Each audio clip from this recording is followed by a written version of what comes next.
On va parler d'une marque de station solaire qui nous suit depuis le début, qui est un vieux partenaire qui s'appelle Fossibot.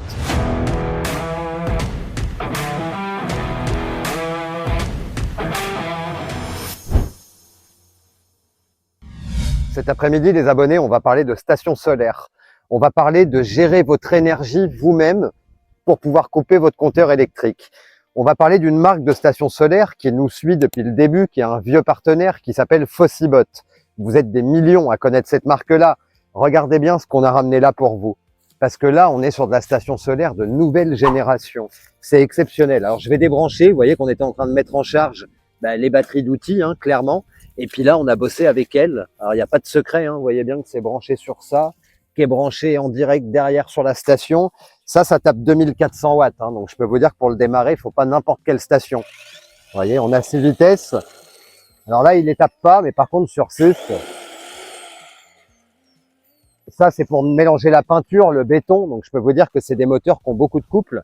Et il faut déjà une bonne station pour que ça démarre. Là, il n'y a pas de galère avec ça. Regardez bien ce que j'ai dans les mains. C'est dingue, 3600 watts de puissance pure. 3600 watts que ça peut délivrer. Rappelez-vous, les premières stations qui pouvaient délivrer 3600 watts, elles faisaient 45 kg en poids. Là, vous l'emmenez n'importe où. Mais alors attention, c'est pas tout. En fait, c'est ce qu'on pouvait espérer depuis 4 ans quand on se disait, tiens, mais la station parfaite, ça serait ça. Là, on commence à toucher au but avec ça. Et je vais vous dire, il vaut mieux à la maison en avoir 3 ou 4 comme ça qu'une grosse. Et puis, vous allez voir pourquoi. Alors, 3600 watts de puissance pure, 1800 watts de puissance nominale. Elle peut fournir ça en continu. 2 ports USB de 140 watts chacun. Ça, c'est très important pour gérer notamment l'éclairage de la maison. Ça évite de passer par les prises 220 volts. Il n'y a pas de perte de conversion de la batterie aux 220 volts. Alors, à l'arrière, on va retrouver 2 prises de courant. Alors, si on veut, on peut mettre une multiprise. Et puis, l'entrée solaire. Alors là, comme je vous disais, les prises de courant, 3600 watts en pic. C'est du pur sinus, c'est-à-dire c'est la même électricité qu'à la maison. Et puis surtout, là, vous allez pouvoir désormais mettre jusqu'à 60 volts de panneaux solaires. Je ne sais pas si vous réalisez, pour une petite station comme ça veut dire que tous les panneaux 500 watts du marché, ils vont passer. Les Trina, les Dokyo, tout ce que vous voulez, ça va faire entre 45 volts et 55 volts de soc.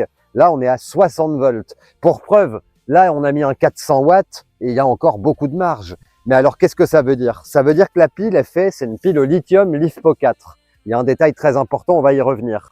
Cette pile, là, vous allez pouvoir en plein hiver, avec un panneau de 500 watts bien exposé, la charger en un peu plus de 2h30. Avec un beau temps, évidemment. S'il fait moins beau, ça peut être 4h, 5h, 6h.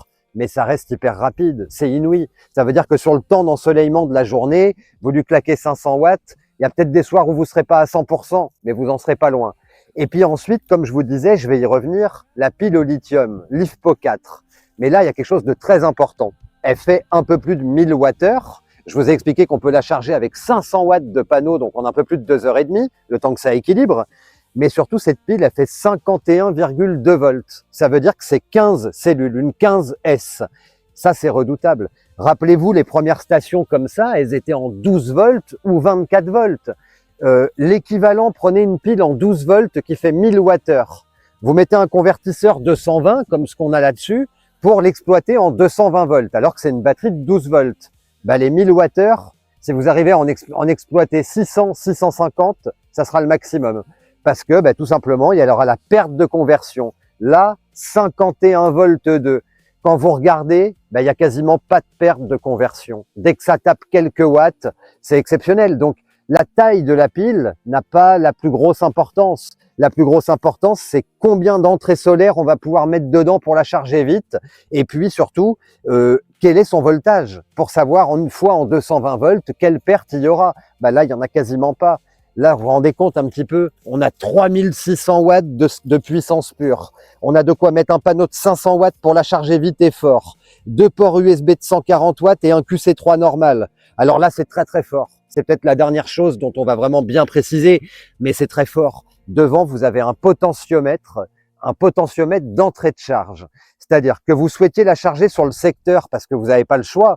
Il y a plus de soleil ou peu importe. Ou sur un groupe électrogène, vous allez pouvoir régler la charge entrante de 200 watts à 1200 watts. c'est exceptionnel. Ça veut dire que le baroudeur, le camping-cariste ou le mec en bateau ou à la maison, vous voulez être en autonomie totale énergétique à la maison, ben vous pouvez prendre un petit groupe électrogène, un 5-600 watts, vous réglez votre entrée de charge sur 600 watts ou 800 ou 400, et puis ben, vous allez pouvoir faire des petits compléments avec votre groupe électrogène l'hiver s'il y a des besoins. Mais je vous dis, là, vous savez, à la maison, il y en a, ça fait 5 ans que ça tourne H24, c'est le soleil qui les réveille le matin. Je dois dire un truc, dans beaucoup de marques, on voit des bugs. C'est pas des gros bugs, vous faites la mise à jour Bluetooth et puis ça repart. Mais avec Fossibot, j'ai jamais vu un seul bug. Toutes mes stations Fossibot tournent H24, de la plus grosse à la plus petite. Et là, que je vous l'ai dit, c'est notre partenaire depuis quasiment le début, Fossibot. Vous allez voir dans la description de la vidéo et dans les commentaires, on va essayer de vous les épingler aussi. Vous allez avoir des liens pour elle, un lien pour sa grande sœur, la 2400 watts, un lien pour la grande sœur de la 2400 watts, la 3600, vous savez, celle qui a une barre avec des roues puis qui se tracte, enfin qui se tire, parce qu'elle est trop lourde sinon. Et puis bah, ce lien, il vous emmène sur le site Fossibot France. Vous atterrissez pas sur une plateforme de vente chinoise où vous allez attendre votre station pendant 45 ou 60 jours. Là, c'est fr.fossibot.com. Et puis vous avez un coupon avec SolarAlex qui s'applique automatiquement en caisse. Et si vous faites l'effort d'aller voir, vous allez voir que ce coupon, c'est pas une petite promo. Mais en tous les cas, tout est garanti 5 ans. Fossibot, SolarAlex, il vous le valide à 1000%.